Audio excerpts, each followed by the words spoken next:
Welcome, everybody, to the Monthly Movie Dispatch, the show where we get together every month and we talk about what we've seen, what we recommend, and what to avoid. What separates us from the other 100,000 movie shows on YouTube and on podcasts is that we've been high school friends and we've been talking about movies our whole lives. And we will still be talking about them even if no one's listening. So I hope you're listening out there, though, because I'm psyched. We have a bunch of good movies to talk about. It's October. This is our October episode. And yeah, let's just jump right into it. I got Brandon Bolby over there in New York City. How's it going? We got Sean in Seattle. Hi. And Derek in Everett, Washington. Hello. So what's up, boys? What's up? What's up? Hey. So real quick, I got some warm-up questions for you that are tangentially related to the stuff that we're talking about on the show. Actually, the first question has nothing to do with what we're talking about on the show. It was horror movie month, though, for me and Derek and whoever else wanted to participate. And we don't really have too many horror movies that we're talking about today. But the first question is, the big question of the week. What's the better franchise, Halloween or Nightmare on Elm Street? I just watched Nightmare on Elm Street like 2 nights ago. Nice. And I've only seen, I guess I saw the remake of Halloween, but I was pretty impressed with Nightmare on Elm Street. I really liked it. So I'd go with Nightmare on Elm Street. I've never seen a Nightmare on Elm Street movie. Sorry, guys. Oh, so I guess I'd have to say Halloween. Okay. Wow. Yeah. I guess this might not be the right crowd to ask. Derek, what about you? I think I go with Halloween, just because the first film and the reboot are such strong entries. But yeah, I still like Nightmare on Elm Street a lot. Yeah, I mean, I think I might go Nightmare on Elm Street. I think next year for Horror Movie Month, I'm going to watch all of the Nightmare on Elm Street movies. Because, yeah. I think I've only seen like 3, so, but How those many 3 did were... Wes Craven do? Do you know? He only did 2. Okay. He did the first and New Nightmare, and New Nightmare is one of my favorites, but... This is the 2 I've seen. Yeah, and I've seen I've seen the second one. It's pretty bad, but it's really weird and really gay, and I love it for it. It's really strange. But I've seen parts of Dream Warriors, and I feel like man. I'd probably love that movie. Yeah, I feel the thing. Yeah, I feel the same way about Dream Warriors. I haven't seen it, but I've seen clips, and I'm just like, I know that's gonna be up my alley. Yeah. So okay, so moving on. Brandon, by the way, I didn't mean that Nightmare on Elm Street 2 is weird because it's gay. I feel like it's a little gay, and then it's also a weird movie. Well, it's got gay subtext a little bit. It's kind of it's a weird time in America, and I felt like the filmmakers were, I don't know. It's a very strange movie, but anyway. It's a very gay, strange movie. Got it. Yeah, but okay. Relating to Nicholas Winding Refn, part of our film club, what do you guys think? Drive or Neon Demon? Drive. I've only seen Drive, so Drive. Neon Demon was in... I just haven't seen... I saw Drive once when it came out, and Drive may be a better film, but in my head right now, Neon Demon is just higher up for me. Yeah. I mean, power to you. Own it, Brandon. I go Drive just because it's an all-time favorite for me, but Neon Demon's one where I've only seen it once, and I feel like I need to rewatch it because it's stuck in my head, it's I think it was something special. I just need to give it another chance. Yeah. Okay, so not movie related, but character related. Borat, Bruno, or Ollie G as a character. 100% Bruno. Okay. Yeah, I did after watching the Borat 2. I rewatched a bunch of YouTube clips of Bruno, and I think I'm leaning Bruno too. It's so funny. Yeah, that movie Bruno, I've seen it dozens of times. It's great. Nice. I think I might go Ollie G. What? Yeah. Have you seen the movie? I haven't seen the Legit movie. And finishing up the Aaron Sorkin question, I think it's pretty obvious that everyone here would say that The Social Network is his best movie. So Obviously.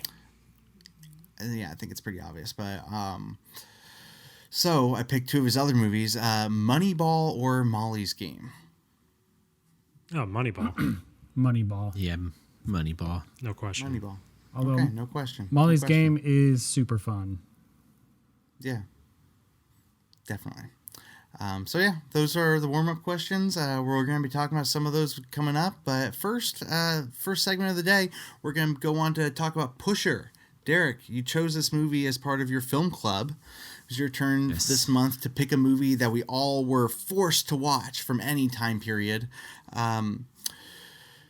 Why did you pick it? And set it up for us. What's the deal with Pusher? Yeah.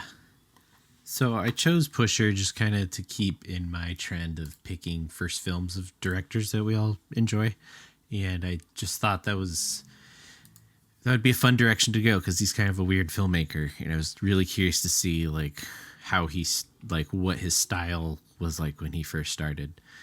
And so Pusher is the letterbox plot summary is a drug pusher grows increasingly desperate after a botched deal leaves him with a large debt to a ruthless drug lord.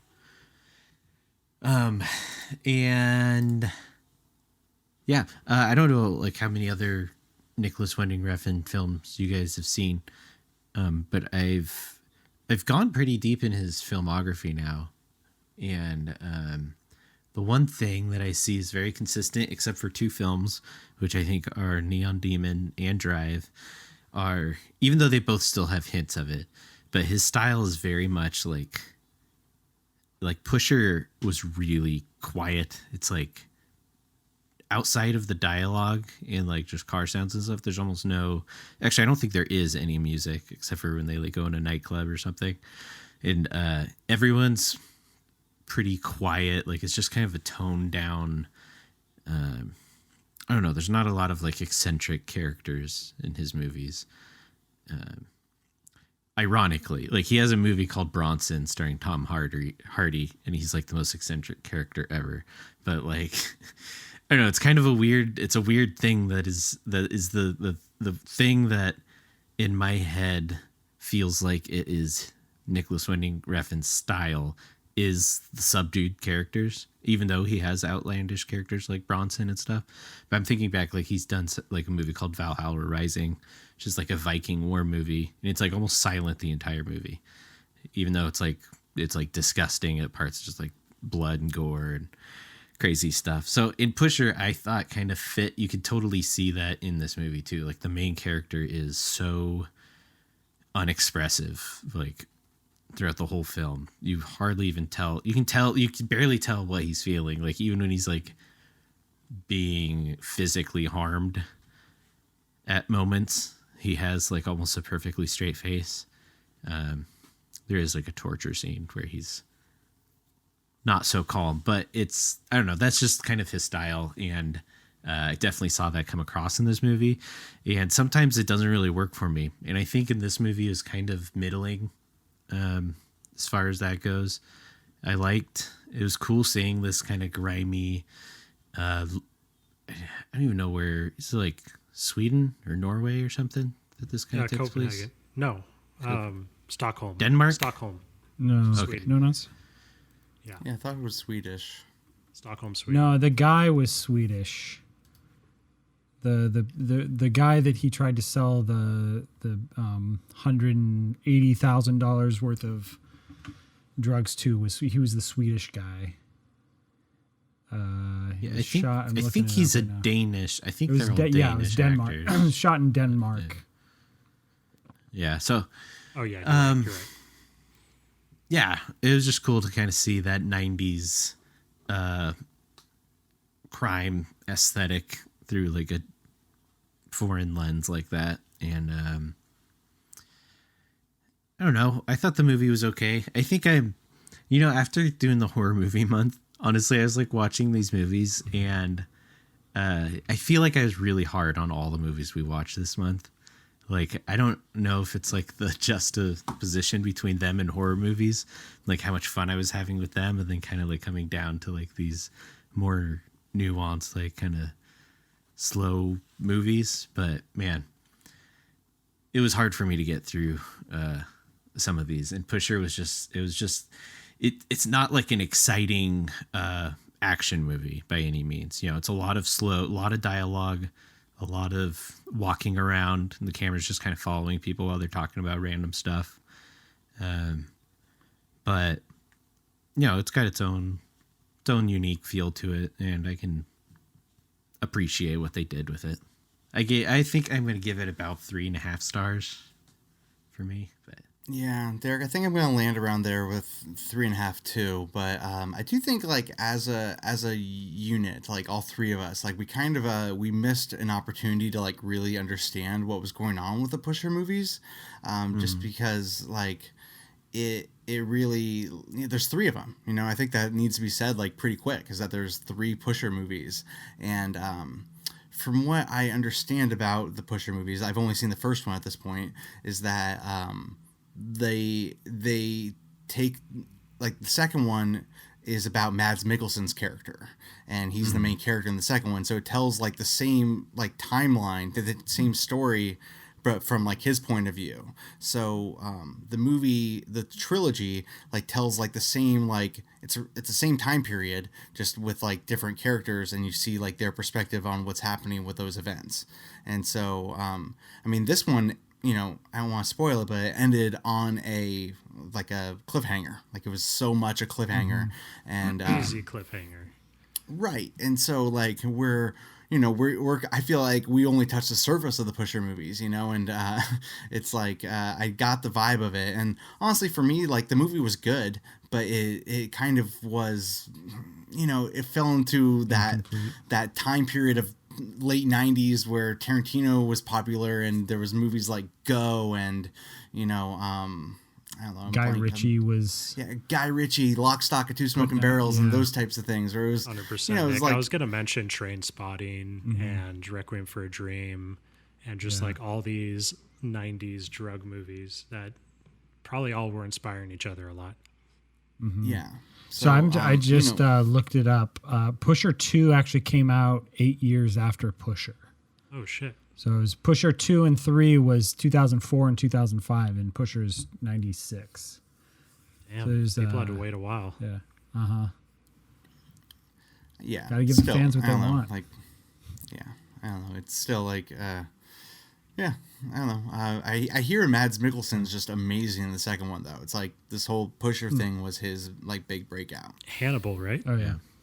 yeah, That's cool. Yeah, it was right when I saw his face. I don't know, he's just so young compared to how mature he is in Hannibal. So I didn't put it together right away. I probably liked this movie a little more than you guys. I thought I was kind of into the characters, and like whatever's Nicholson, Hannibal, his friend, and just like how much time they spent at the beginning of the movie hanging out, and the tough choices he has to make. And like, there's some pivotal scenes that are super brutal, and I really felt for everything that was going on. And even his like kind of not prostitute, she hates being called that, girlfriend. And what she goes through during the movie, and the climax with her character. I don't know. I thought the characters were really fleshed out more than they needed to be for this kind of just drugged up crime movie. And I was really into where everybody was headed, especially the lead. He just had like a great presence to him. And Derek, you were talking about his like face, not just the interrogation scene, but like the lead up to it, when they're like have him cornered, and he's just like so scared and sorry and knows what's coming. Like, the look on his face is great. I think there was some like kind of amateurish things every once in a while throughout this movie that popped me out. I think a big one was like when he was running away with the drugs, and like that pop punk song just blares on out of nowhere. And there's a couple other like flourishes that he was trying to stylistically do that took me out of the movie, but for the most part, I was pretty into it. Sean, you just watched this movie. Yeah, I just I finished hour it ago. like an hour or 2 hours ago or so. Yeah, I don't know. I'm a little bit. I was a little bit meh on the characters. I did like the main character and the his friend that he owed money. Like the the two characters where the main conflict was between them, where I thought that was kind of interesting because, like, yeah, it's the main conflict of the movie. He owes this guy a ton of money, but they're friends, so the guy's kind of really understanding and kind of trying to help him out a little bit. But at the same time, he's like, you know, he's And even the he's hitman, too. drug dealer. Yeah, the hitman was pretty like- interesting. They were a good But- friend, really good friends. Outside of that, I thought all the characters were kind of meh, and I found myself throughout the movie thinking whenever the main character was in like mortal danger, I was like, they could probably just off this character right now and I would be fine with it. I don't really care about him. He's a huge piece of shit, and there just wasn't enough to him that made me care about his character or what he was doing, as opposed to like I actually got a lot of Uncut Gems vibes from this Yes. movie, or it's obviously reversed, where it's I actually think, I'm sure Uncut Gems was influenced by this movie in a lot of ways, but it's just like how he just keeps on getting himself deeper and deeper in it, more and more in trouble, and like, it just keeps spiraling out of control. But as opposed to Uncut Gems, this movie, like, it didn't feel like it had that really like strong, interesting central character that was pulling you through the movie, just because of like, you just can't look away. I don't feel like this movie had that. Oh man. But I did enjoy the movie, and I think it did enough to keep me interested. And yeah. Yeah, Sean, Uncut Gems popped in my head like 3 times while watching this movie as well. For Well, let me sure. ask you guys: do you think you'll watch the sequels 2 and 3? I'd love to. interested. 2 is supposed to be even better, and all the reviews are like, looks like it takes it up a notch. Yeah, especially with like 8 years, like he, I don't know, hopefully developed as a director over those 8 years. Yeah, I'm definitely interested. Yeah, I'm gonna check them out. I eventually want to see all his movies, so those are kind of the last chunk I need to watch. Yeah. They're on Tubi TV. I don't know if you guys ever dabble on Tubi, but it's kind of a fun, random, free streaming source. Did They're you on guys Tubi watch it on TV. Tubi with I commercials? watched it on Tubi. Yeah, it does Yeah, me have too. commercials, but I paid for the rental. Yeah. they're available. I- I think another week or so. So hop on it. Cool. Do you guys have anything else, or should we move on to the next movie? Let's get it going. Yeah. Cool. So we're gonna jump right in. We've got so a kind of funny thing happened over the course of October. Sean's pick was a movie called She Dies Tomorrow, but another movie that came out and seemed more culturally relevant. So halfway through the month, we kind of pulled an audible, and Sean kind of he was kind of meh on She Dies Tomorrow, and we switched it with the more culturally relevant movie, Borat subsequent movie film, the Borat sequel. I do want to touch To be on. fair, I don't think we knew this movie was even coming out. Like, I Yeah. think they kept it pretty well hidden. Right. until they I just think that launched it like they- Yeah, that was a total surprise as far as, and I don't know about you guys, but I was like not really feeling Borat at first, but then as it got closer to release, I actually got pretty excited about it. So yeah, we switched to Borat. I do want to touch on She Dies Tomorrow though, just because we did preview it, and Sean has gotta nothing to watch say it. about it. We talked about this before the air, and he was That's extremely. most of what I have to say about the movie is that I really just have nothing to say about it. So, yeah, that's basically all Sean had to say about it. I thought it was pretty good. It was definitely trying something. The concept of the movie was that there was like this woman believed that she was going to die tomorrow. And then that thought became infectious to anyone that she spoke to about it, and a sort of paranoia, psychosis started reverberating through the land with the people that she came in contact with. And I kind of thought that was a pretty interesting concept, and the movie tried to do some fairly like psychedelic horror type sequences. But mostly it was a drama. To me, it wasn't really that scary. It was more based on like the sadness of death coming. And I thought it had some good ideas, and I thought a lot of the emotions were very real and pretty sad and just bleak.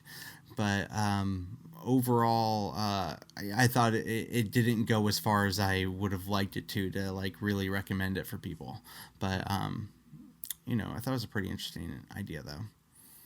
I just watched this movie like Sean a half hour ago, like Sean did with Pusher. So I just finished it, and it's pretty short.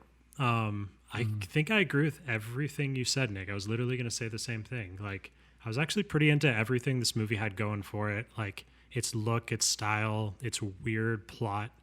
But I kind of wish the movie was longer and it went a little deeper, and they had like more weird philosophical conversations about death. Because there was like only a couple moments where they actually dug into like what it actually meant to them that they were going to die tomorrow. And that's when I like was most interested. And I would have loved for just like, all like Richard Linklater style handful more scenes like that of them riffing on what death was actually coming for them. Right. And then the ending was just kind of ambiguous too, where like, I guess I shouldn't spoil it, but it was just kind of like, okay, so what was that movie? Like it didn't go all the way in almost any direction, and I just kind of would have liked to have I was pretty on board. I just wish it went a little further. No, I watched this movie. I really don't remember like anything about it. Like I think I agree mostly with what you guys Because there said, was nothing to it. but I don't remember the point of any single scene in the movie. Like I couldn't tell you like what happened in it. Well, it's very much a meandering. I don't know why. It was a meandering movie where there wasn't like a lot going on. They kind of were just kind of going to different places and just kind of infecting that's each like other. that is kind of sums up what I thought about it. It was just like it was so meandery and everyone was so mopey and then it's just it was that for a little bit and it was a little boring and then it kept going. It was like mopey and then it was over and I was like, okay. Well, anyway, that's She Dies Tomorrow. I just wanted to spend a couple minutes talking about it. I think we should just jump right into Borat. So, Sean, do you want to read the plot description of Borat since it was technically your movie choice? Yeah, sure. Borat subsequent movie film. Follow-up film to the 2006 comedy centering on the real-life adventures of a fictional Kazakh television journalist named Borat. I guess, I don't know. That was pretty bad. Maybe Wikipedia has a better...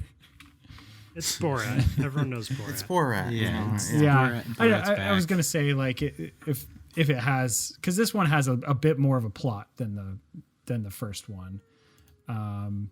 About him trying to give his daughter to Mike Pence. We find out he has a daughter and he's trying to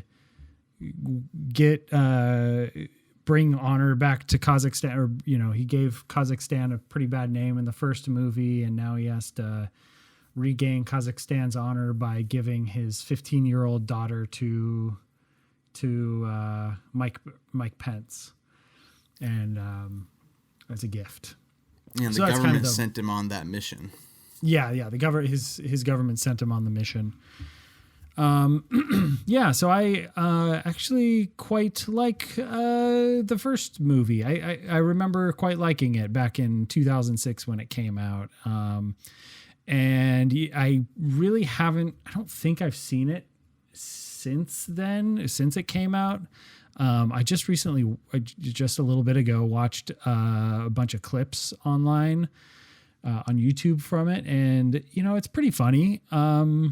But it's hard for me to tell at this point if it was just like, did I like it so much because I was so much younger and I was just, that kind of humor was more up my alley, or did the movie just feel a lot more fresh back when it came out? Whereas at this point we've seen, not only Sacha Baron Cohen, but a bunch of other people do that kind of thing since Borat. Nathan for you, a lot of others. Yeah, and so maybe it's just it was more fresh back then. But regardless of what it was, I really liked the original, so I was pretty excited about this one. And I was a little, I just didn't think it was as funny as I remember the first one being. But not only that, but I don't think it was as clever. And I have to maybe give the movie a bit of a pass, because I can imagine how difficult it would be to try to do Borat again in today's world, just because everyone knows who Borat is. It was such a massive success. And so in order to get around that, he has to, wear fat suits and wear fake, prosthetics and wigs and stuff. So inherently he looks a lot more ridiculous now, just trying to, just trying to be in disguise so people don't recognize him. So I could see how that would be a lot more limiting today, and who you could even pull this off on, but yeah. I thought that was a pretty good. Quite as I thought that funny, was a pretty good cover, though. Don't you think? Like, I thought that was like a clever way of. Because that's why I kept thinking going into the movie, like, how are they going to still do Borat? Everyone knows who Borat is. How are they going to do that? And to have him be part of the plot. Yeah, definitely. I agree. That was pretty clever. Like it was, and it was like so simple. It was like, oh, that Borat that came out, and Borat, the character is super famous, and we'll just go with that. And so he has to be in costume, but at the same time, it is still limiting, like, because he's trying to get real. He's really trying to fake people out with these pretty outlandish costumes and prosthetics. And it's, I think a lot of people would see him and see the costumes that he's in, and just like, I don't know, not fully, kind of be tricked by it, I guess. But not only that, but that style of interview is a lot more popular now. Like that kind of fake interview, like everyone knows about that, and I wonder if people are less able to be fooled by that type of thing. So, anyways, I think what the movie ended up having to do is be a little bit more contrived in how they presented these scenes. And I just felt like a lot of it was put together in the editing, and it just didn't feel as authentic to me as the original Borat or Bruno felt.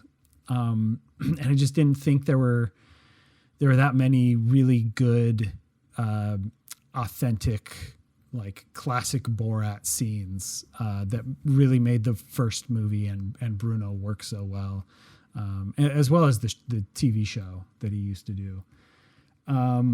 So yeah, I think the two scenes that worked really well were like the clinic scene where he puts the baby in his daughter's belly and has to go to the clinic to get it removed. Like, I think that was a really great scene. And then like scene with the doctor.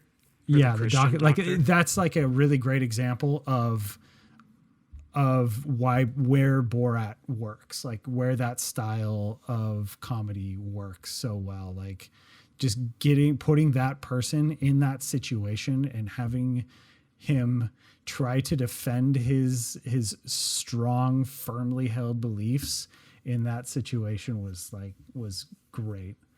And then like the Olympia scene, the scene that at the protests in Olympia, where he sings the song about what they want to do to the liberal Democrats. But yeah, there were definitely a few scenes that worked really well.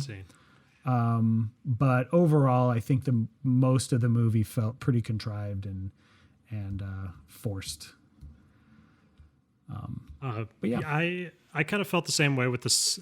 Maybe I could call them set pieces or the gags. Like, yeah, it made me question how good the original Borat was because it'd been so long. And then, like everyone, made me question everything. Yeah, and then like you guys, I went online, went on YouTube, just look up clips, and like I said, I love Bruno, so I found myself wandering into Bruno territory, and I was like, no, like Bruno had some fucking amazing gags in there, like the homoerotic like wrestling match that they did in front of cage match. Oh my god, that was good. so outlandish and like risky. Like they almost died.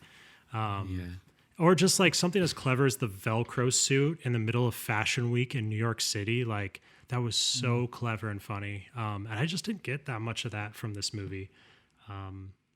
So I don't know why it was so different. Sean, you tried to explain it, but I just really wasn't feeling it as much as Bruno. And it's been too long since I've seen the original Borat. So I don't know. That's where I'm at with this movie. Well, I feel like they used a lot of the same humor from the first Borat. And it's like, I don't know, Borat was just so shocking, like at the time, because we hadn't, it was at least it was like America's kind of introduction to Sacha Baron Cohen. And he definitely goes for like kind of shocking, offensive humor. That's kind of his bread and butter. It seems like he's trying to offend people because that's how he gets the reactions he wants. Whether or not it's like stuff that should or should not be offensive, it's like regardless, he's specifically going out of his way to like aiming at whoever he's targeting, And I think that stuff just isn't as funny anymore because I think Borat did start kind of a cultural phenomenon of that sense of humor, But I mean, I had two examples of scenes that like, okay, so the big scene, like kind of in the first half, one of the biggest things they do is go to that dad-daughter dance night.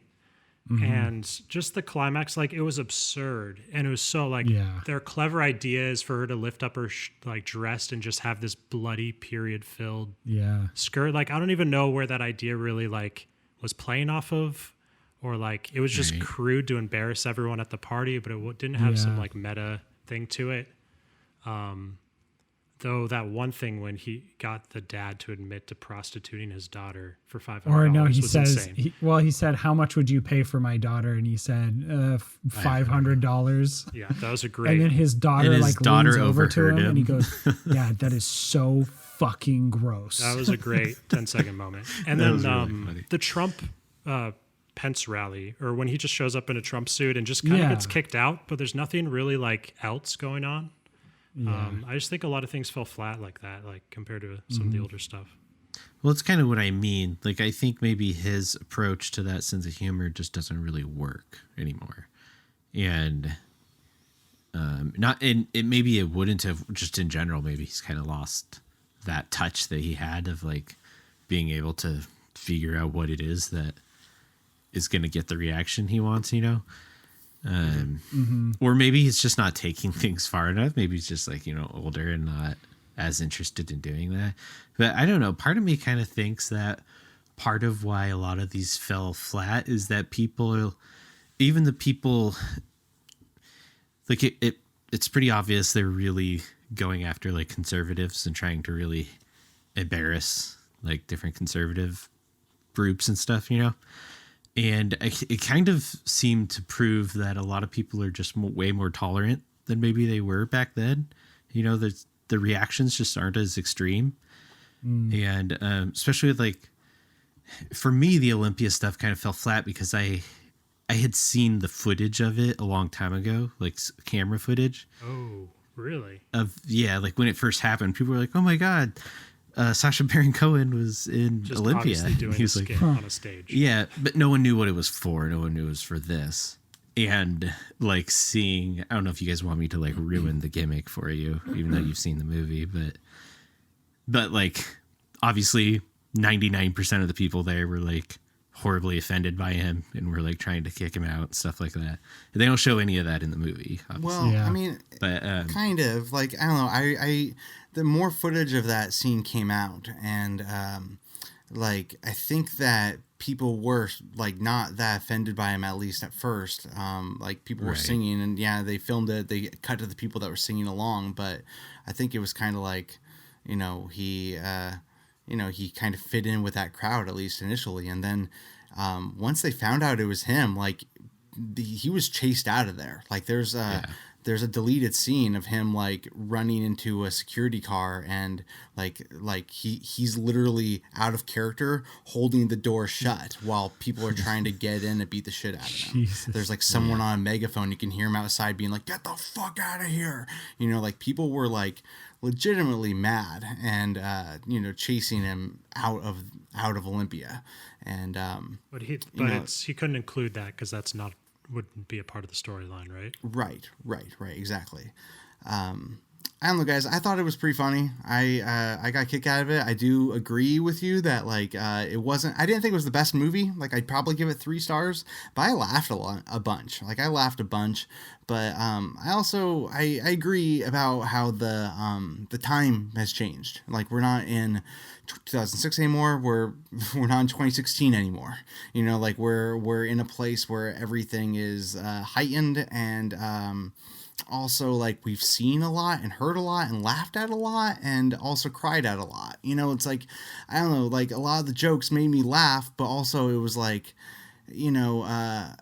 not as shocking as like it would have been in the past, or like not as like, there's that scene where he's telling the cake maker to write, Jews will not overtake us, which like the way he delivers that line to me is like very funny. And, the fact that the lady makes the cake is also funny, but it's like it should be like condemning her or something. But also it's like, we've seen a lot in 2020, where like a lot of contentious stuff has happened, and it doesn't seem like,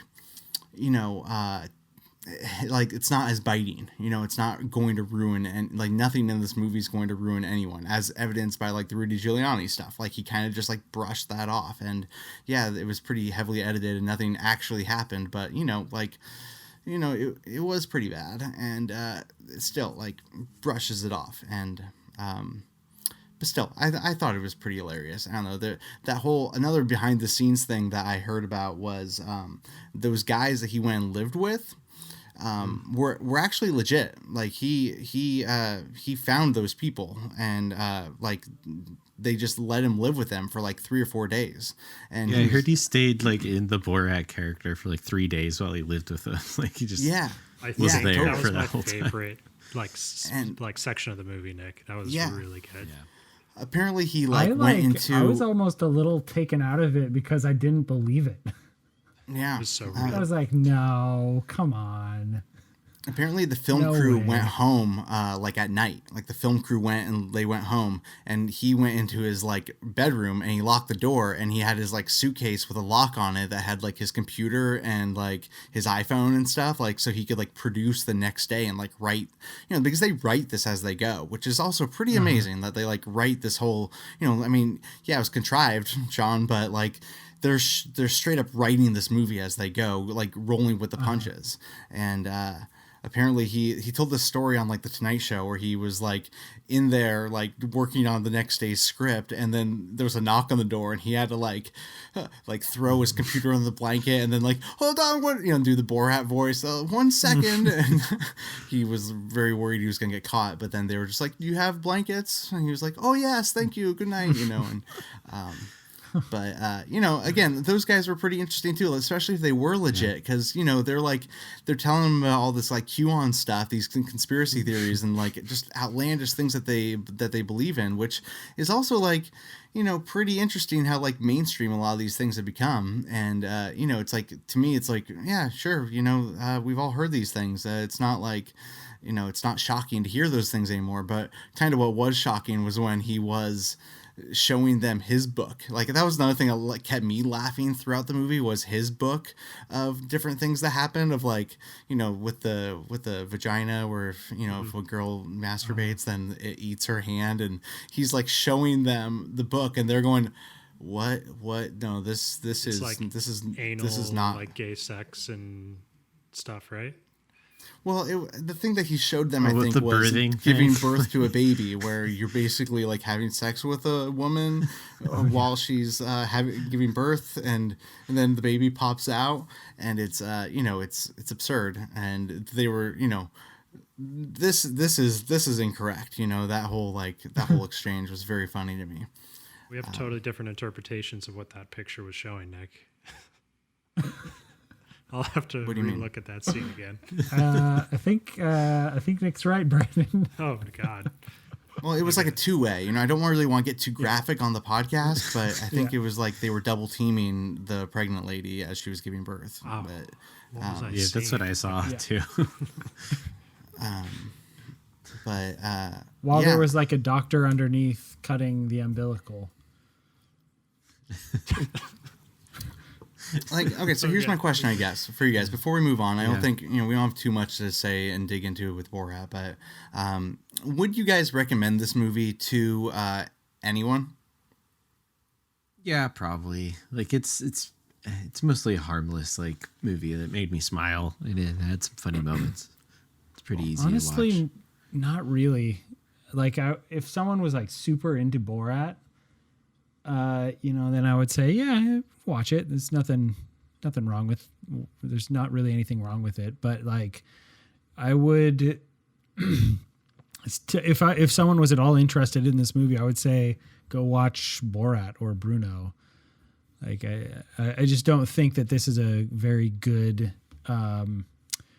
representation of that style of movie, of this kind of movie, which is really weird that we don't have a name for this kind of movie. Yeah, It's kind of a mockumentary. I think the right? thing Yeah, that saves but it is kind that of, it's documentary. but it's just like on not. Netflix, like It's a like TV half show at this point. mockumentary, half real documentary. Kind of, I don't know. It's weird.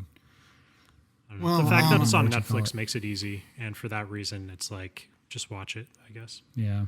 Yeah, that's how I feel about it. It's on Netflix, it's on Amazon Prime, Prime. but yeah, I mean, I thought it was pretty funny, so I'd probably recommend it for people. But anyway, I think we should move on from Borat. Mixed reaction over here. Sean says don't watch it.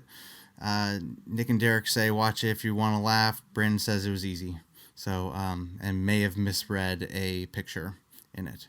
So anyway, let's move on. I've got a movie I wanted to tell you guys about that I think some of you watched. It's called Dick Johnson is Dead.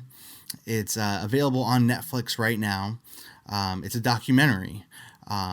So real quick, I'm going to read the plot summary from Letterboxd. With this inventive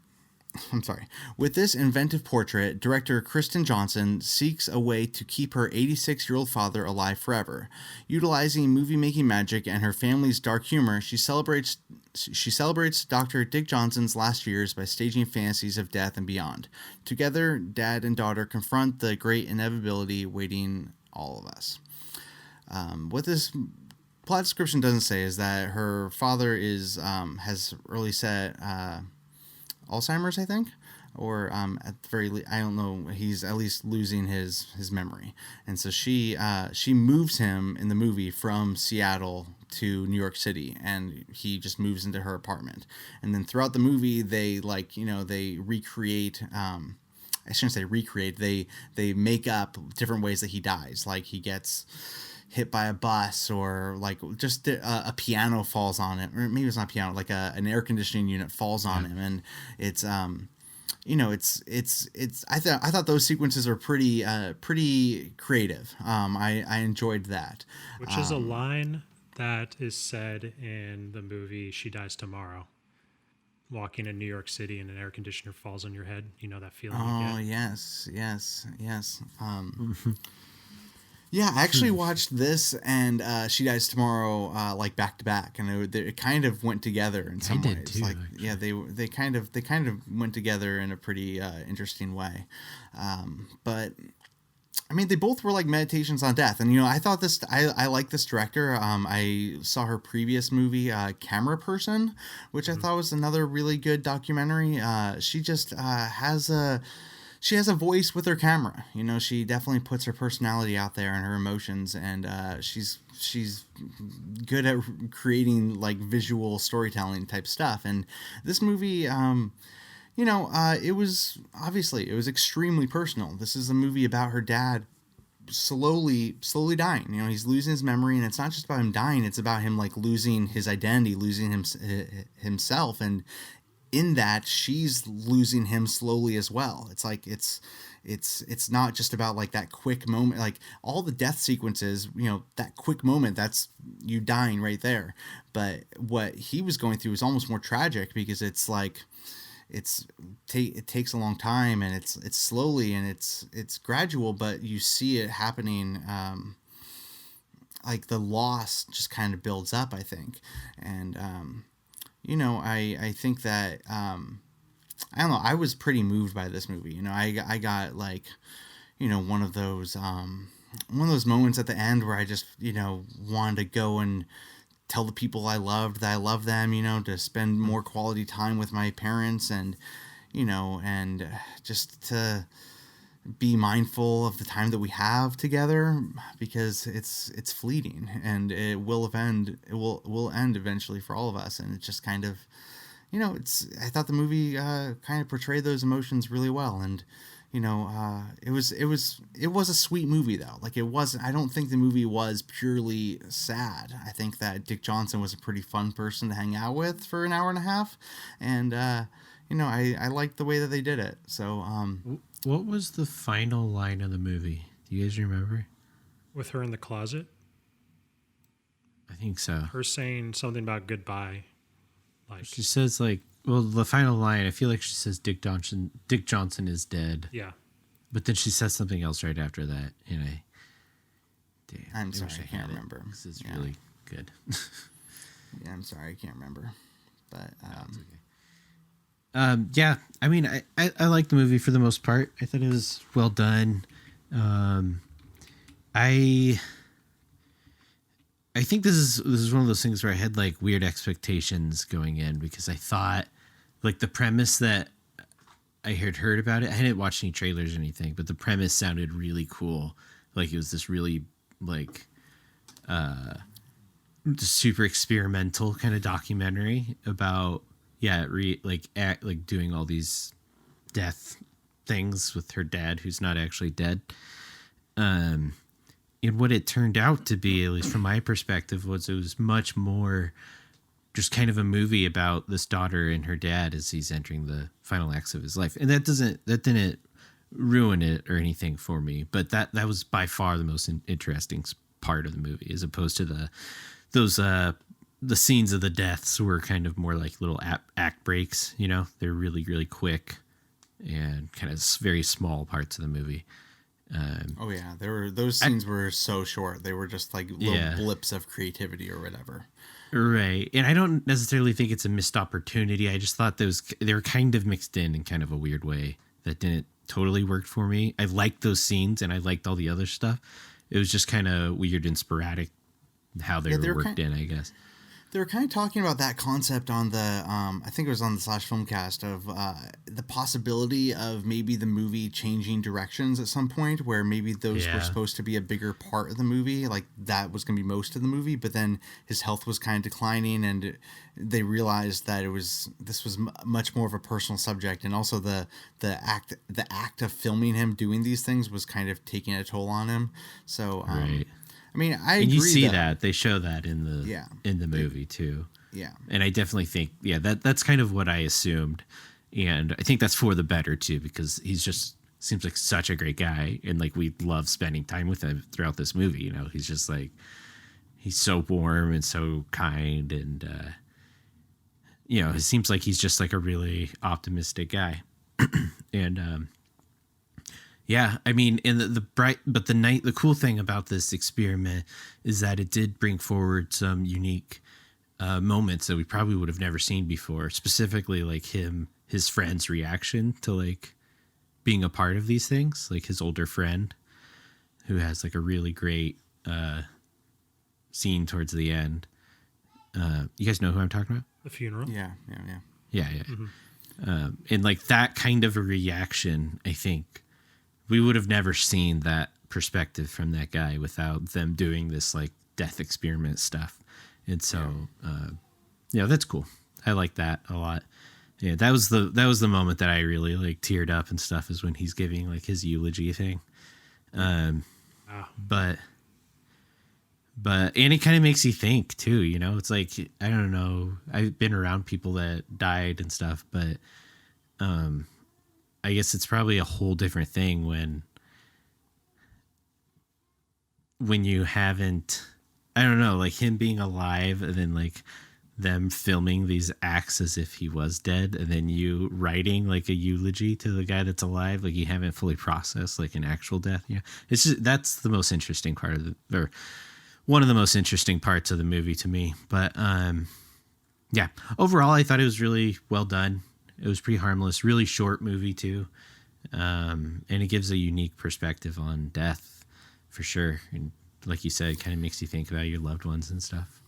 Yeah, and I don't know about you guys, but I've been thinking about this like a lot throughout the COVID era. I think it started, I watched this movie called Italian American. It was a short Scorsese film. It was like 45 minutes long, but it was basically just him hanging out with his parents, cooking dinner, and then just like talking to them about their lives and how they were growing up and stuff.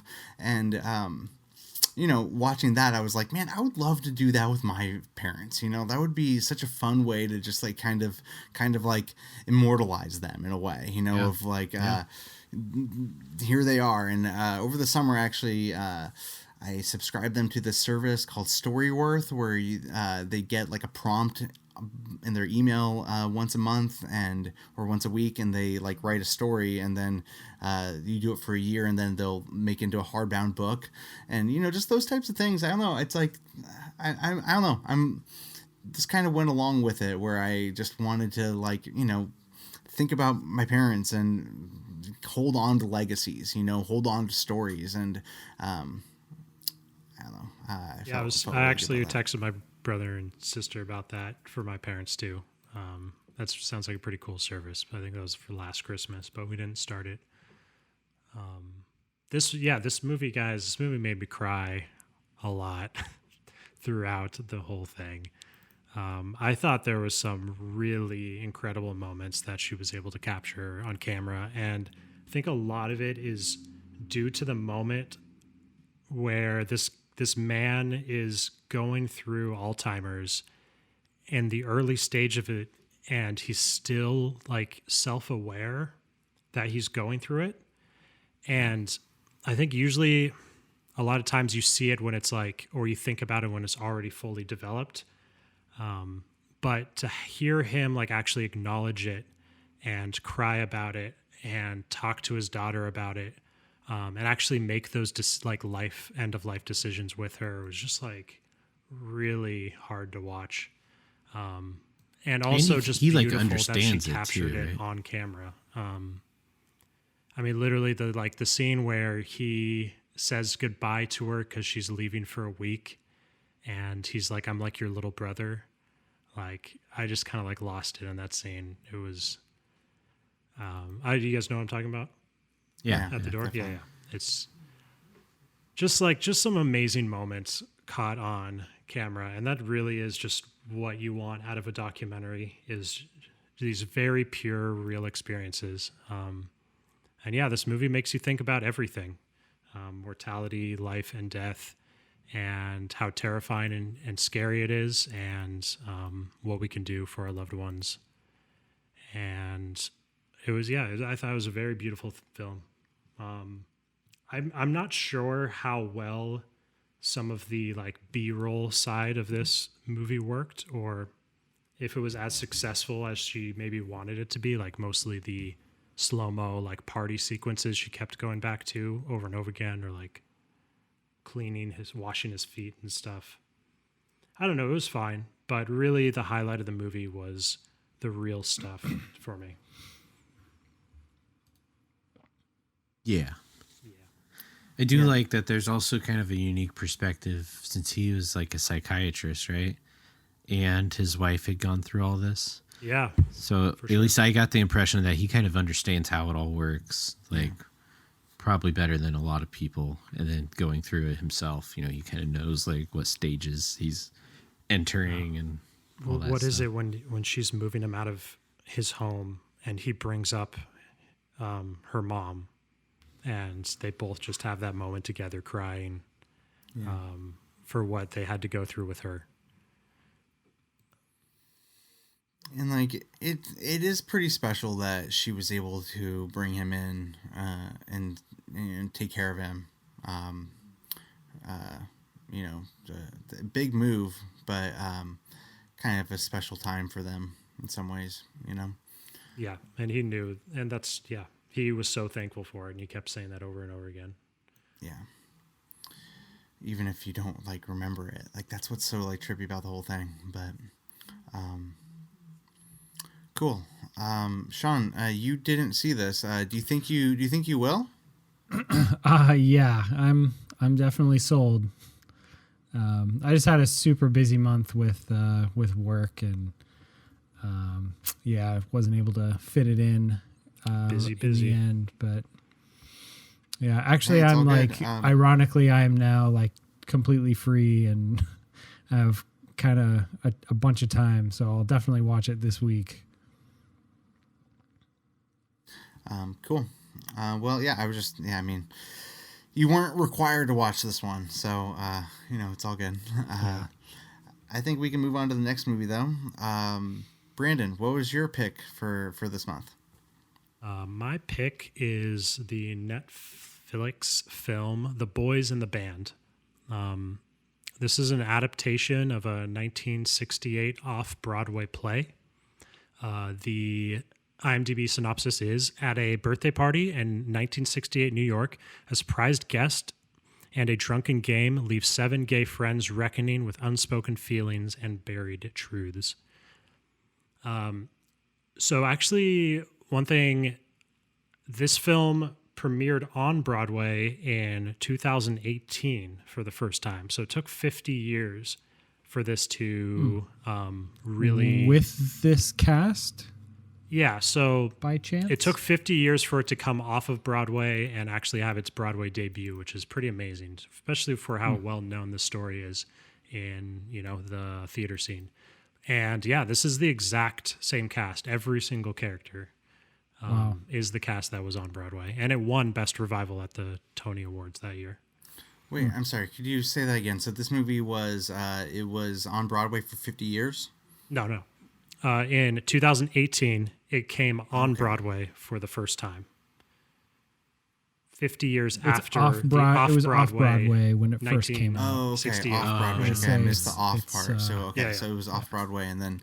But it was pretty popular. Like, there's another movie, right? Like, there's another version of this movie. 1971 film. Pretty soon after that, they made a movie with some of the same cast. I don't know if it was all the same cast.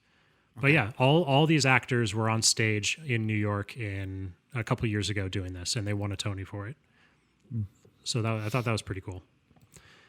About the actual movie, I think Like, I think it's a really entertaining, fast, witty, snappy, well-written play.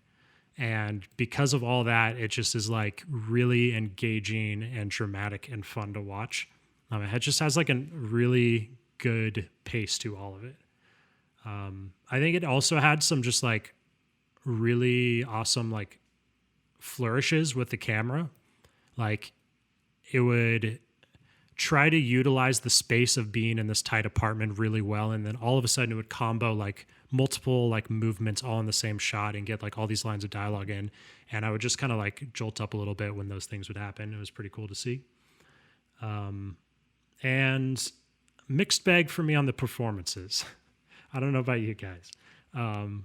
Zachary Quinto was really confusing me through this whole movie. He was like straight up a robot, and I don't know what he was going for, but I couldn't get into whatever he had going on. But then at the same time, like there's a handful of the other cast members, I don't know all their names, that did great, that I really enjoyed their performances. Yeah, I mean, I thought Jim Parsons was pretty great. He's like the main character in it, and I thought he was pretty fantastic. And I always enjoy. Gosh, I wish I could remember his name. The guy who's We're on all probably Girls. thinking the same guy. Yeah. That guy's always great. The Book of Mormon lead as well. No idea What his name is his name? We need to figure this out. He's always great though. Robin DeJesus was really good too. Andrew Reynolds. Andrew Reynolds, yeah.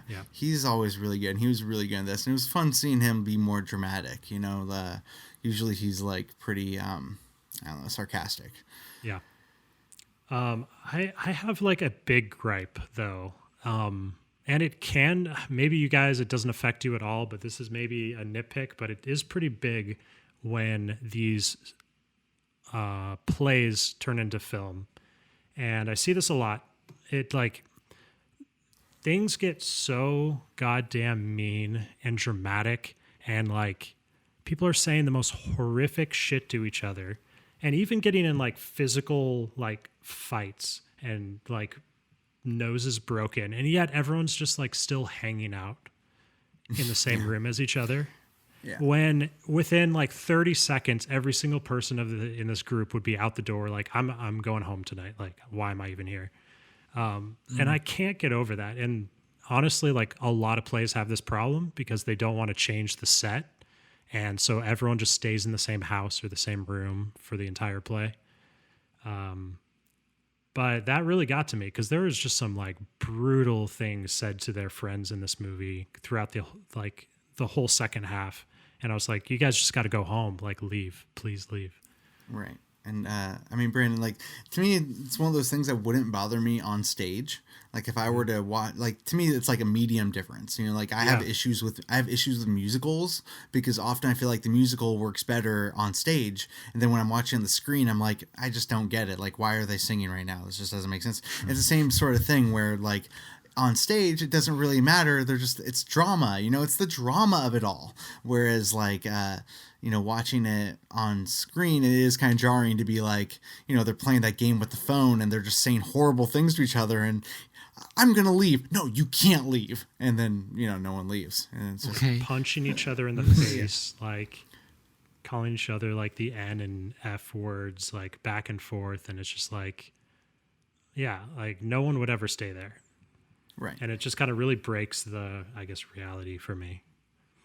Yeah. I don't know. I definitely just chalked that up to exactly what you said. It's based on a play, and they gotta stay in that apartment because if they leave, then they're not on the stage anymore. Yeah. But yeah, I mean, maybe, and I'm sure like a lot of movies would change locations. They would go out onto the street and have an argument there, or, you know, so I don't know. But this one just chose to stay more authentic or more true to the source material. Yeah. Yeah. Well, that's what I thought. Yeah. Sean, I think you liked this movie the most out of all of us. Yeah, I kind of think it did. I was shocked, Brandon. I was truly shocked when you said you didn't like Zachary Quinto's performance. I thought it was really fun and interesting, and I think he stood out with Jim. What's his name? Jim Parsons. I thought those two were like particularly great performances. But honestly, like every single performance in this movie, I was like, aside from the dumb cowboy kid who barely has any lines, and they're so mean to him. yeah. But yeah, maybe aside from him, but I thought everyone had like such a great performance in this movie. And that was kind of the thing that really kept me going through it. It was just like these beautiful, poignant, moments that these characters were just kind of laying it all out, on the screen. Yeah, just, it worked really well. Like especially when they started playing the game, I thought that was there was so much there, that they were working with when each person, made their phone call, or, and then it was like how they would cut to like when the first character was making his phone call, and it was like flashing back to him and the guy in the pool, as he was like remembering like that time that he had with that kid back in the day that had such a lasting effect on him. And I just thought that was so well done, so well put together. And I don't, also you definitely mentioned it, Brandon, but I don't think you can understate or you can't overstate the cinematography in this movie. I thought like this movie had no business having such good cinematography. Like it didn't need it, but having it there was like, it bumped this movie kind of into another level. It like the way that the camera gives you such a great sense of the space. Cause like, I imagine you're sitting in a theater and you're watching this and you can see the whole stage. You can see where everyone is on the stage and where they are in relation to each other and how they're moving around the stage. And, I think it would be so hard to get that or I think a lot of movies, you really wouldn't get that, on screen, because you would typically just put the camera on a tripod and film the actor as they move around, just in pans and tilts and a lot of cuts and maybe wides.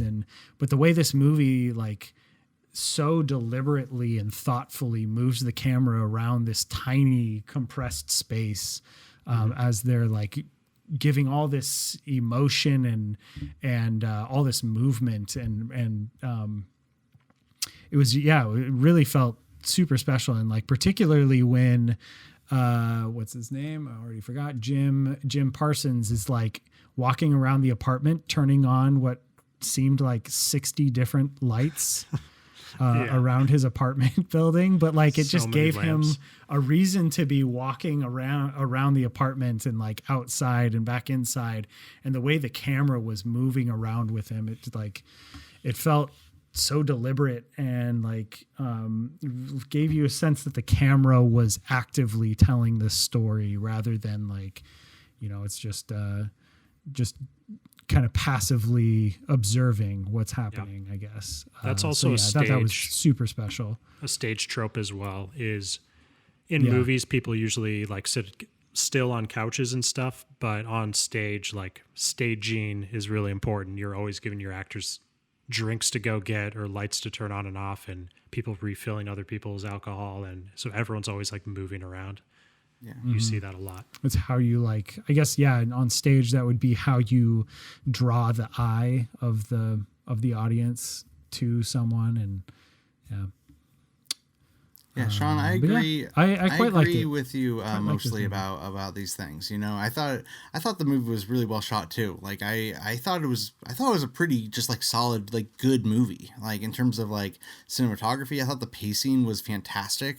You know, like it was one of those movies where I turned it on not knowing at all what to expect, and like it just caught me right away, and I just was like into what was happening, and I thought the movie just like kept going and kept going and kept going. And I know part of that is just like it's a really well written play, like it's fantastic, but just the movie version of it was you know, I thought it was one of the better adaptations. You know, it was solid. My only gripe with the movie was that it felt like I'd kind of seen it before, not necessarily like that specific story or anything, because I haven't seen the play or anything like that, but just it didn't really feel like it was super fresh or do anything like extremely new. It just felt like it was very, very solid. Yeah.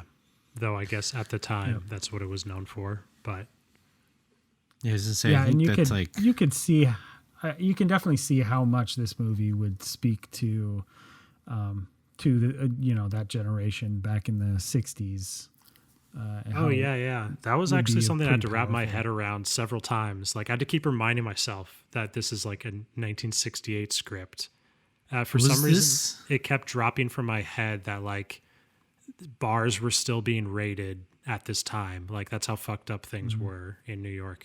You know, in that. they do a decent job at like kind of hinting at that. I don't know if it would be stuff that's in the play, but like, what does he like go down to let someone in or something like that, and people like get a glimpse that there's like gay people in the apartment, and they have like Yeah.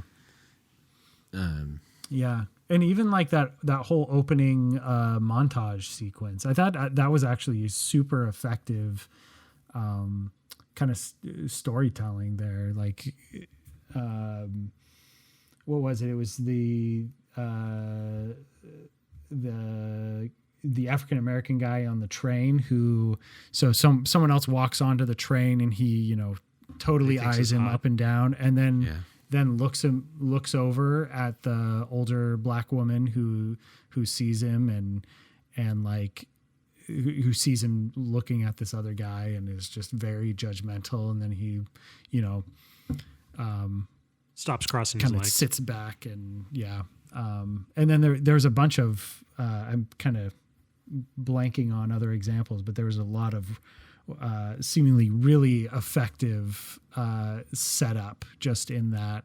Well, one of that the opening other sequence. shots was him kind of like cheating on his boyfriend, Andrew Reynolds' character, at Julia's bar, which is the oldest gay bar in New York, which definitely was around in the 60s. And it's still there. You can go hang out. But he was like picking up that younger guy at that bar, and his boyfriend sees him through the window. Yeah. Yeah. I'm I pretty, should also definitely point out that it was actually Bill Pope that was the director of photography for the movie. Oh shit! the same guy Lord who of the shot The Rings. Matrix, huh? Yeah. Oh. Yeah, I'm pretty curious about the other film version of this, just because, you know, that's who I am. I don't know. The other one came out in 1970 and was directed by William Friedkin, who also did like What? The Exorcist and The French Connection. You know, so like, Wow. you know, the 70s are a totally different time period for movies. Like, in my opinion, when I was thinking of the 70s, I'm like very gritty and like raw. You know, so I mean, this movie was very sleek and like well shot and like colorful almost, you know, with all the lamps and stuff. So I'm kind of curious. I'm gonna push the other one on my watch list. That doesn't mean I'm gonna watch it next week or anything, but you know, I kind of want to circle back to that sometime and see and kind of compare them. You know. For sure. Yeah, I think I mostly echo what Brandon and Nick were saying about the movie. You know, it's pretty competent. It does have, like, I think I agree with you guys that, well, I don't know how to the extent you guys think, but I wish movies like this would take more liberties in translating it into a film. You know what I mean? Like, as opposed to being so locked into the source material. I don't know. I just think that stuff makes for better film. Like, if you can make the same story work in a different way that doesn't have to break like rules of reality. Like, with people being locked in the apartment and stuff like that, you know. But Maybe also there also already is a film of it, so like why not change a few things? right. Yeah. I also want to point out, like, that's that was very similar to how I felt about Who's Afraid of Virginia Woolf. How it was like, there's no way these kids would stick around. It's 5 in a.m. How this are they house. still Yeah. there being yelled at Yeah. and tortured? Yeah. But yeah, good movie. Yeah. Yeah. So that was The Boys in the Band. That is available on Netflix. So you can stream that however you may like. And we got one more movie to talk about today, and that's Derek's movie pick. Derek, do you want to set that up for us? Yes. So the movie I picked rounds out our Netflix trilogy of movies this month is Oh, shit. Aaron's. So many. Yeah. Netflix is going hard this year. But Aaron Sorkin's second directorial movie, The Trial of the Chicago Seven. Picked it because we're all fans of Aaron Sorkin and very interesting and relevant subject matter. So, yeah, the letterbox synopsis of the movie is: in 1968, democracy refused to back down. What was intended to be a peaceful protest at the 1968 Democratic National Convention turned into a violent clash with police and National Guard. The organizers of the protest, including Abby Hoffman, Jerry Rubin, Tom Hayden, Bobby Seale, were charged with conspiracy to incite a riot, and the trial that followed was one of the most notorious in history. And, you know, Aaron Sorkin's known for his courtroom dramas and his ability to like write those in ways that feel like they're, you know, like action scenes. All of his movies, I think, and he just is so good at writing dialogue, and it's always so biting and so like he's just so good at it that it feels like you're watching like the most exciting thing ever. So it seemed like this is kind of like the perfect thing for him to make. And I think his writing was pretty good for the most part. I think that you could kind of tell his, you know, you could tell that there's probably a filmmaker out there that could have made a better version of this movie if he had just written it and handed it off to someone else. But for the most part, I think I mostly really like the movie. It's pretty big. It's a pretty big movie. There's a lot of like what look like pretty big, like kind of set pieces. You guys know what I mean? Like with, Yeah. you know, hundreds of people in them, you know, A lot of so extras. yeah, it's like a pretty big production, like as opposed to like Molly's Game and Social Network, which he's very hands-on. So, but yeah, I mean, I think I liked it a lot. I liked it's a really interesting subject matter, and it's, you know, parallels a lot of different things that are going on right now. It's just maybe he didn't hit. I don't know. It's like some of the messages just weren't as sharp as I feel like they should have been given the time that this movie's coming out. Like it's such a good time for this movie, and it would have been cool if it was like, if it really had something to say, you know, and I just kind of felt like it was missing that. It was more just kind of telling you what happened. And, you know, it even does like the kind of, you know, the cliche kind of wraps the movie up with some text saying what these people went on to do. And, yeah, I don't know. I thought it was kind of like I gave it a 3.5 stars on Letterboxd. I think it looked great. I think all the actors brought their A game. And this cast, like, it has a really great cast. Sacha Baron Cohen. Sacha Baron Cohen, yeah. Sasha Baron Cohen-assance, you guys.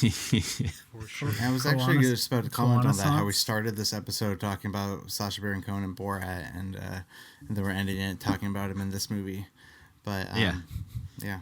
I think like some of the highlights that really kind of showed off, I think, some of his sensibilities that I think worked out to the best was like the lead up to the first like kind of riot wherein it was like cutting back and forth between the footage and like the courtroom and stuff. And there's like music is swelling and it like goes on and like the tension really gets ratcheted up slowly for a long time. And I thought they did that twice and that was really successful for me both times. The other time was towards the end when they're kind of doing that mock trial at their house of like if Eddie Redmayne's character were to stand on the, or, you know, go up to the questioned and stuff and what would happen. They kind of do a similar thing there and it worked out really well. Yeah, I don't know. It was good. It was decent. I think Aaron Sorkin's kind of a little off with like it just didn't quite hit that level. What we're used to getting from his dialogue, where it's just, you know, super. It actually, you know, maybe it hits that level, but maybe it didn't need to go that far because I felt like there's a lot of like wit added in that like started to pull me out of what was happening. You know, like someone would make like an offhanded remark. It's like, it's a typical thing that you see in his movies, but it just didn't work to the benefit of the scenes that they were trying to do. Like, I don't know. It was like cutting tension with humor, but like that tension probably needed to keep building, you know, they shouldn't have cut it. And it kind of let some of that tension out, I guess, of the scene. So, but yeah, overall, I liked it a lot. I think it's a good movie. I wouldn't be throwing it in the Academy Award conversation, but yeah, you know, I feel like there's something about the courtroom drama that if you just make a competent courtroom drama, I will be riveted by it. Yeah. There's just like, there's something about it that's just so intense, and like it feels like there's so much at stake, and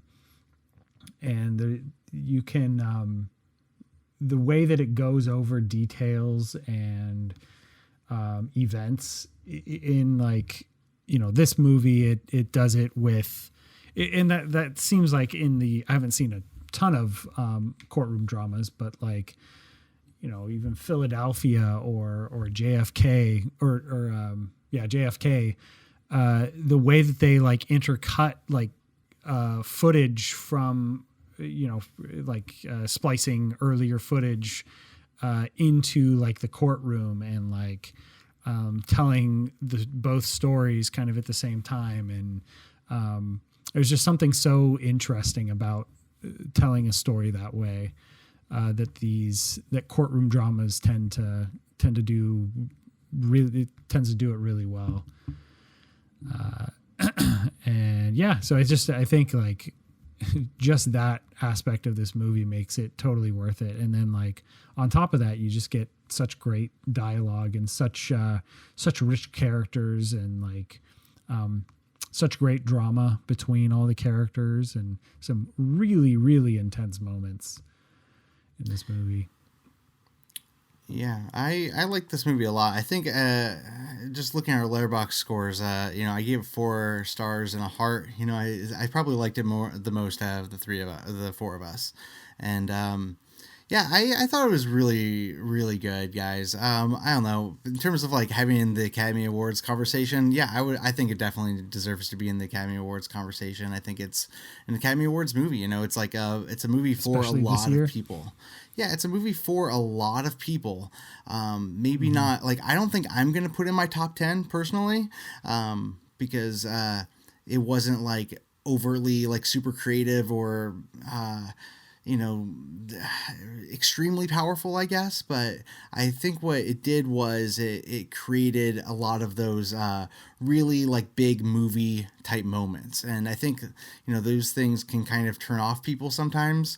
But for me, like, I don't know, I bought into it. You know, I was full on in this movie. I really thought all the performances were really great.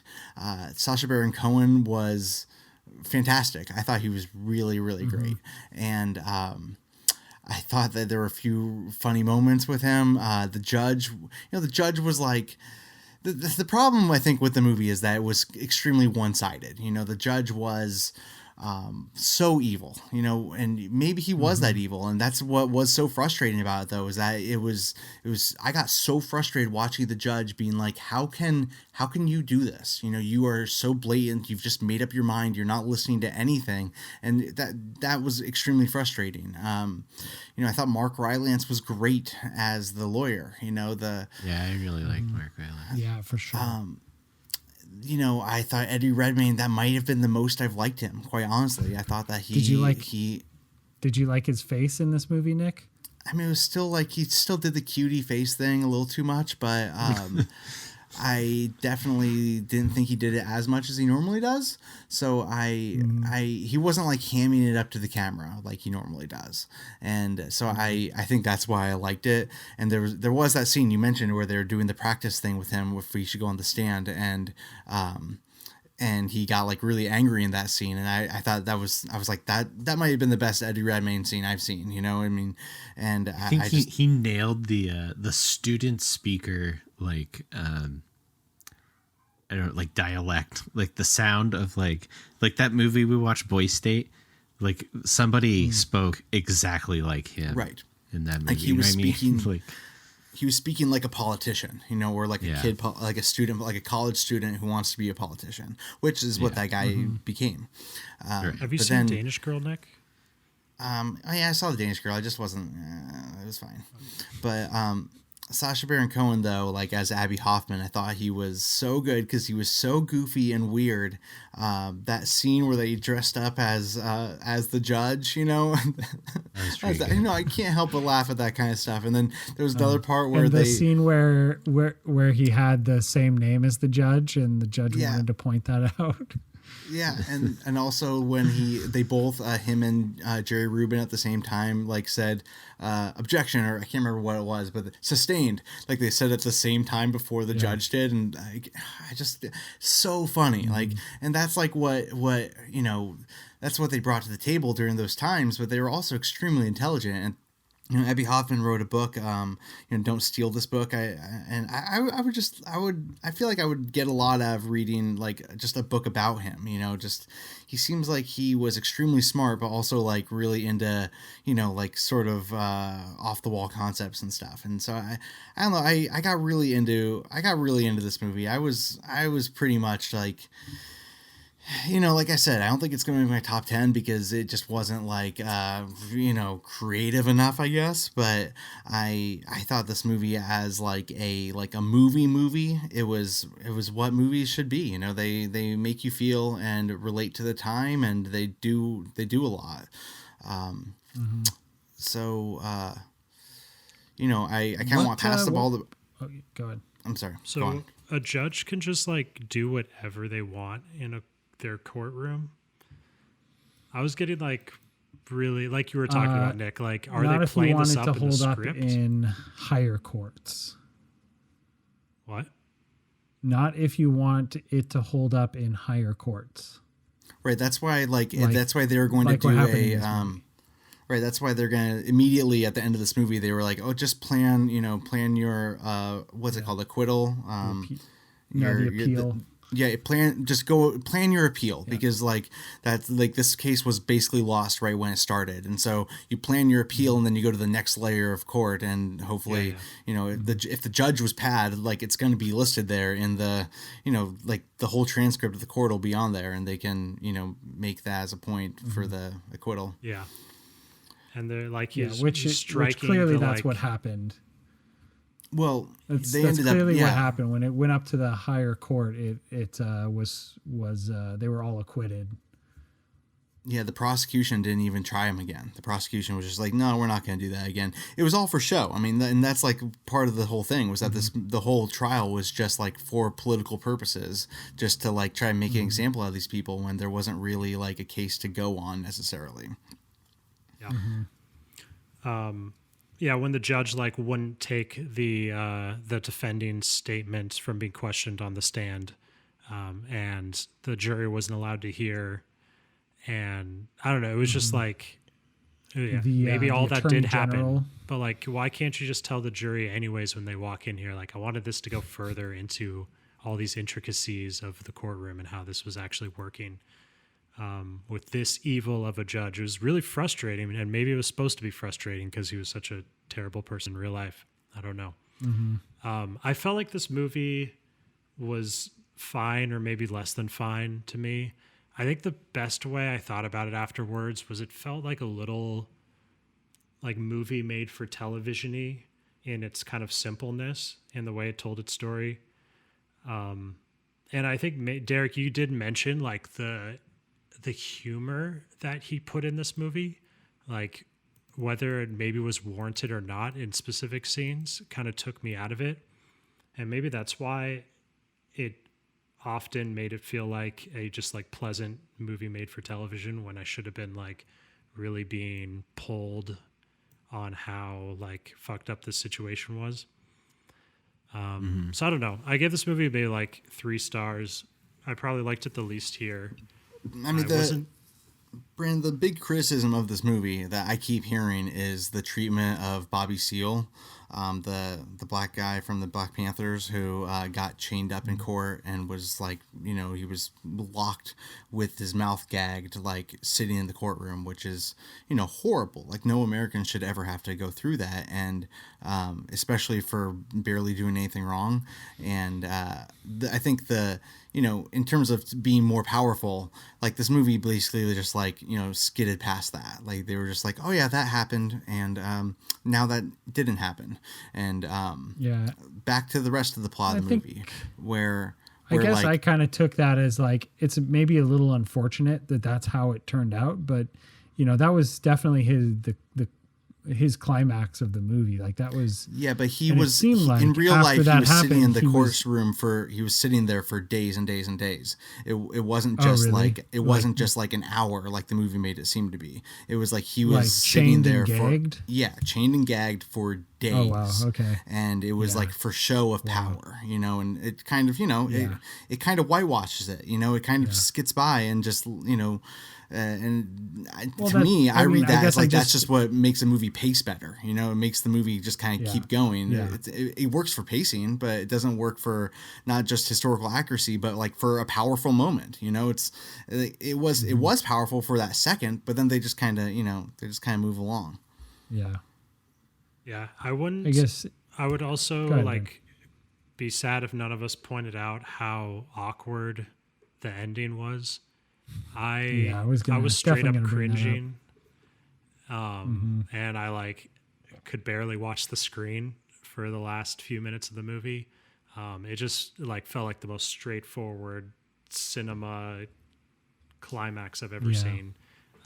See, I like the ending. I know, it's like cheesy and stuff, but so you know, sentimental. He's like hammering on the gavel, or he's hammering the gavel. It worked on me though, guys. Like it worked. It's like it's powerful. Here's what worked for me with the ending. Here's what worked for me with the ending. I thought that Joseph Gordon-Levitt standing up and saying "respect the fallen," I thought that was extremely powerful, and because, you know, to me, I'm all about both sides of the country uniting. You know, like I feel like it's okay for us to have different, you know, political views, and it's extremely unfortunate that we are enemies because we have different political views. You know, it's like, it's so sad to me that like politics becomes so like angry and you know, tribal, that you stick to your side just because you're on that side, and not actually going through like what's, you know, what is actually right or wrong. And, you know, like the whole movie was about that. The whole movie was about how like there was something wrong happening and justice was not being served in this case. And at the end of the day, it's about the Vietnam War. At the end of the day, it's about the Vietnam War, and it's about all the people who died, and that the country wasn't taking care of these people. And I don't know, I thought it was pretty powerful that someone stood up and just started listing the names. And then like I said, Joseph Gordon-Levitt standing up and saying that, I was like, yeah, that's what you do. You respect the fallen. You respect the dead. That's what life is. You know, that's what you're supposed to do. But there was also a weird I didn't like the fade text, when though. Sacha Baron Cohen was on stage or was on the stand. Weird what? A weird like fade, like he didn't get to like finish his. Yeah. Yeah, Gosh, that was another part that I loved. they I asked loved him on the stand. That was like was, another quote that I've been saying nonstop for the last, like, ever since I saw that movie. He said, I think the last thing he said before that awkward fade was, how do you overthrow a government peacefully? And he said, well, in this country we do it every 4 years. And you know, I think that's extremely powerful and something that we should all keep in mind. Yeah. And I think like right before it faded, though, he said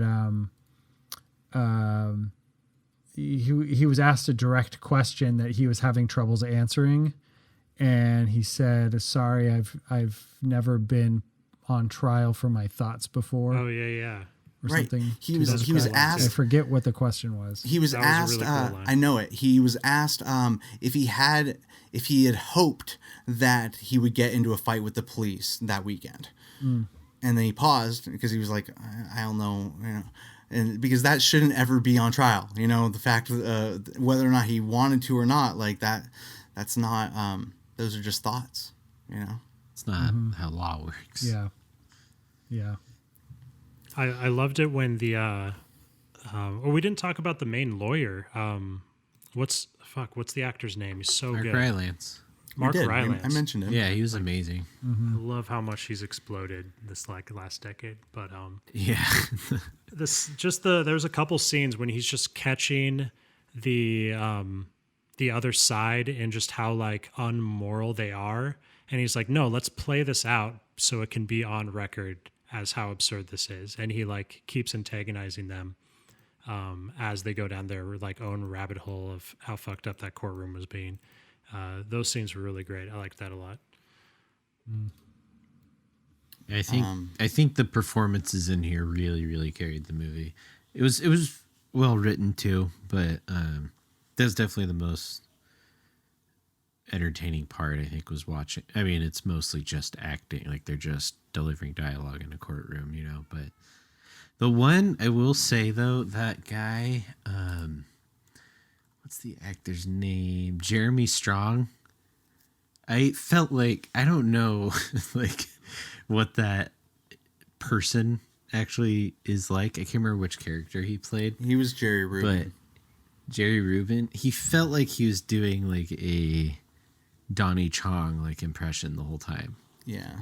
That's like that's all I could think about every time he talked. It's like it did not sound like a real person speaking. Was he too extreme?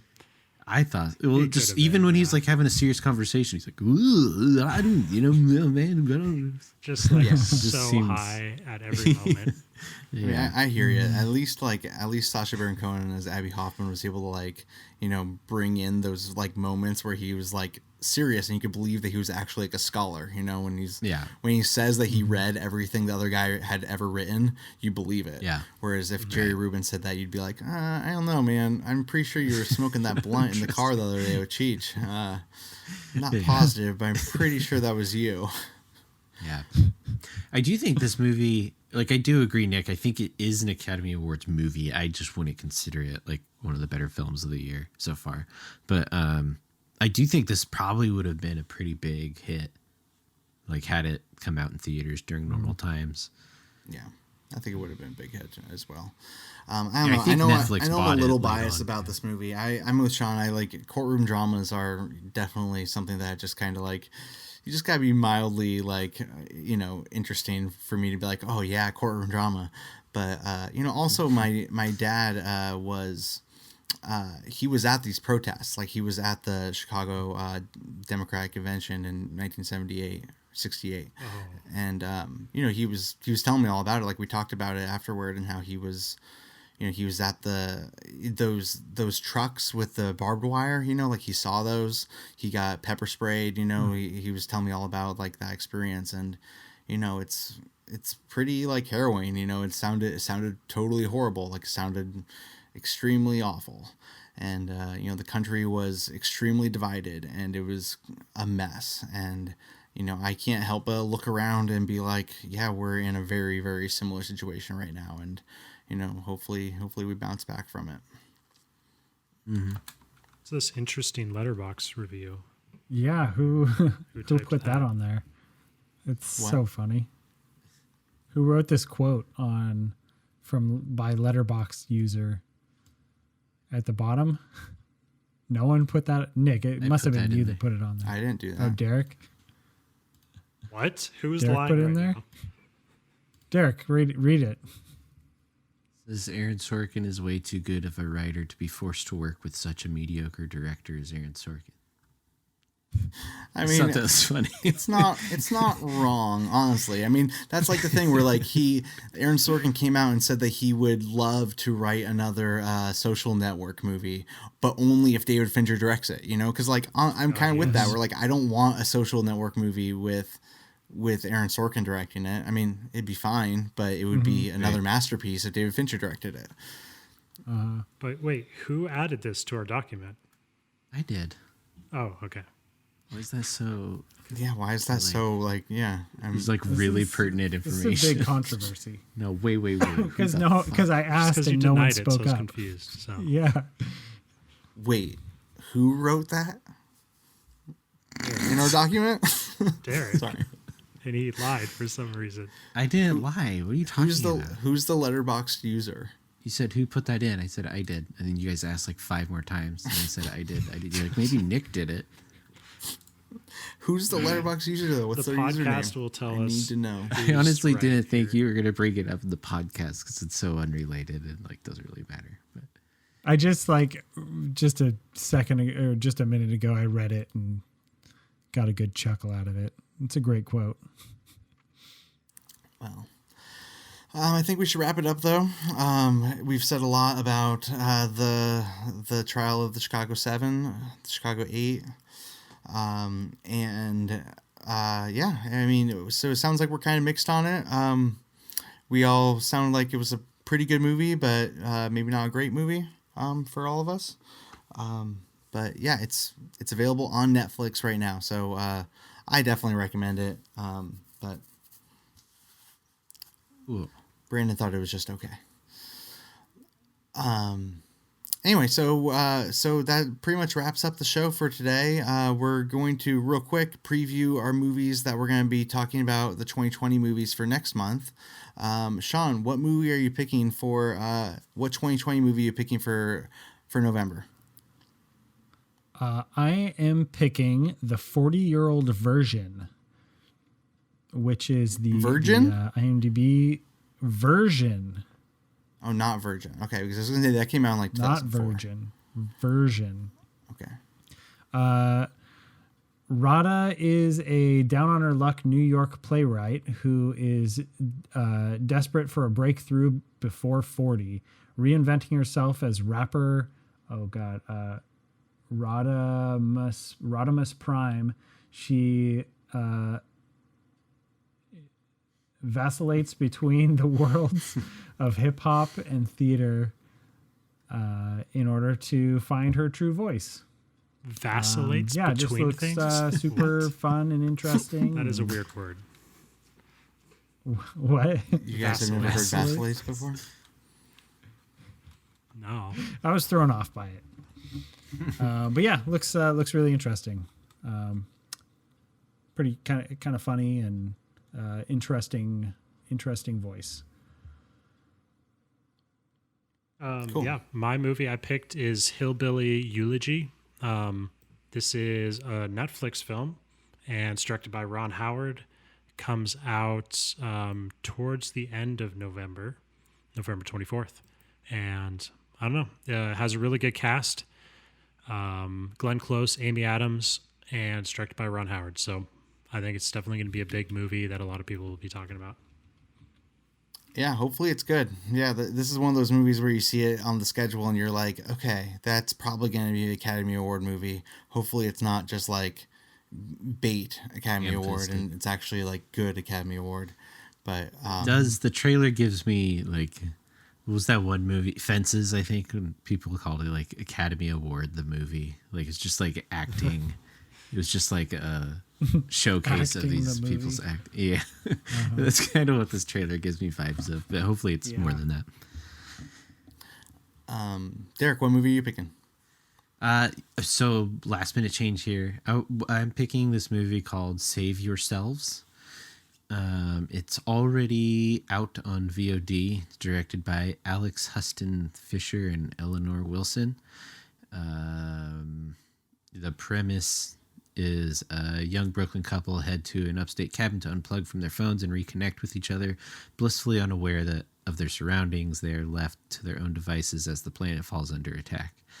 I totally forgot about this movie until like 10 minutes ago, but I've been really wanting to watch it. It has this actor in it, John Paul Reynolds. It's in a show I watch called Search Party, and he's so good in it. And Sunita Mani is in it too. She's been popping up in a whole bunch of things. I think she's in Glow. And yeah, it looks really funny and really creative. And yeah, that's what I'm picking. I've seen this movie pop up on Letterboxd a bunch, so yeah, I'm glad you're picking it. It looks really fun. I'm picking a movie called Kajillionaire. It's directed by Miranda July, who I haven't seen any of her other movies, but they all look like quirky indie type movies, and this one looks like it's like about two con artists. I'm not really sure much more than that, but it looks pretty fun. It's getting good reviews. It's got Evan Rachel Wood in it, and Deborah Winger, and Richard Jenkins. So, fun cast. I don't know. I'm pretty eager to watch this kind of weird movie. So it's, like I said, it's called Kajillionaire. It's available to rent on, on-demand platforms. And with that, we're pretty much wrapping the episode up. It's my pick for our film club, which is the segment where we I get to pick a movie for any time period, not just 2020, and force you guys to watch it. And it kind of took me a little while to go through this. I like to pick movies that are maybe some of my favorites, and that you guys maybe haven't seen. I was really tempted to pick the 2020 movie about the time Jesus got assassinated, but I decided against it and decided to stick with my usual format and pick one of my favorites. And because it's November, I like to participate in Noir-vember. I'm not going to really commit to it like I've done in years past, but I figured I'd go the noir route. And so the movie I'm going to pick for you is called The Lady from Shanghai. So it's an Orson Welles movie. He directed it and stars in it. It's also got his wife at the time, Rita Hayworth, and they were kind of on the outs though. Like he famously made her dye her hair, which was like she had signature like a hair color, and he forced her to dye it. It was kind of there's a lot of backstage drama with this movie, but honestly, I don't think this is like, I'm really curious what you guys are going to think of it, because it's one of my favorites. Like me and Shannon, we love this movie. We watch it like almost every year. We have a real like blast with this movie, and it's got its fans, but I also think it's not like a perfect movie. I think it is kind of sloppy, but there are some really beautiful and artistic moments in it. So, I'm pretty curious what you guys are going to think. And, it's Orson Welles, legendary. So, Wait. Cool. I'm excited. Yeah. I think it's on Amazon Prime too. So Yeah, you should be able to just watch it on Prime. Nice. And with that, I think we're wrapping up the show here. So any final thoughts? Anything you'd like to throw out there? That's it. Real quick, if you've got Shudder, watch Scare Me, because that one's probably the best 2020 horror movie that I watched this for Horror Movie Month. So glad Derek you can liked attest to that. Oh yeah, you guys. Yeah.